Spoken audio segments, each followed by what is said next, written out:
So I'm Owen Gower, the writer-director of Burn on Arrival. And my name is Amelia, and I am the co-writer of Burn on Arrival. Fantastic. So tell us a little bit about Burn on Arrival. I don't know where to begin. I mean, it's a kind of crime thriller, but it's exploring sort of deindustrialization and the kind of effects of that, basically. And so, but kind of in a sort of twisted, sort of fantastical tale, basically, where it involves someone who's kind of caught up, who's been sort of cast out into the cold and then sort of caught up by forces beyond his control, basically. Yeah, it's kind of sort of like got a bit of a fairy tale feel to it.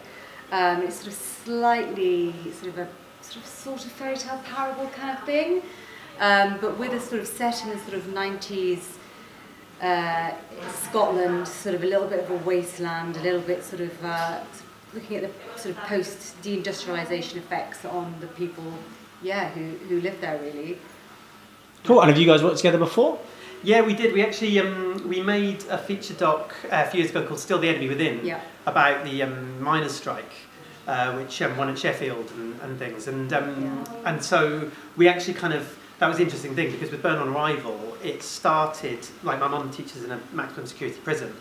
And one of her students gave her a piece of writing that had this kind of killing with a guy in a Santa suit.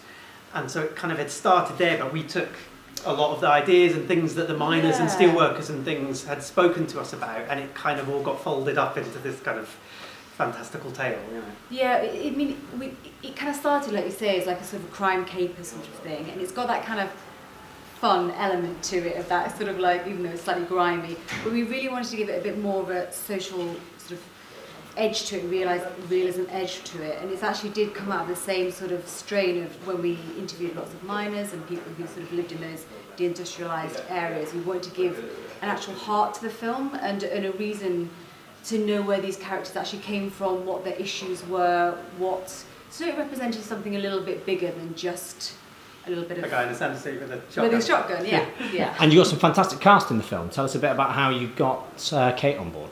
So Kate, I actually wrote the script with her in mind. So I used to have a picture of her on my laptop. Brave. Yes, I know. So she was on my laptop, and I was and every time I was thinking about a character, I had to look at her picture. Yeah. And then so I sent the script to her, and she signed on straight off the bat. And as a result of that, we then got James Harkness, who basically really wanted to work with Kate for it, and that was kind of the reason that he joined on. Yeah, and he was actually just a stroke of genius, like, casting, wasn't he? I mean, he really, on the first day of filming, just inhabited the part so much and brought so much more to it than we could have imagined, actually. Yeah, he because originally, very originally the character was written as quite a bit older, and then it was written as, we actually, one of the people we'd kind of talked about was Ewan Bremner early on. There was a slightly always Kate Dickie. Always Kate, but there was a slight Bremner, kind of cartoony version of the character, but actually when we signed on James, it was kind of, he brought just such a kind of edge and emotional energy to it that it really kind of transformed the role, actually. Yeah. Brilliant. Well, we look forward to sharing it with everybody at the festival. Thank you. Thank you.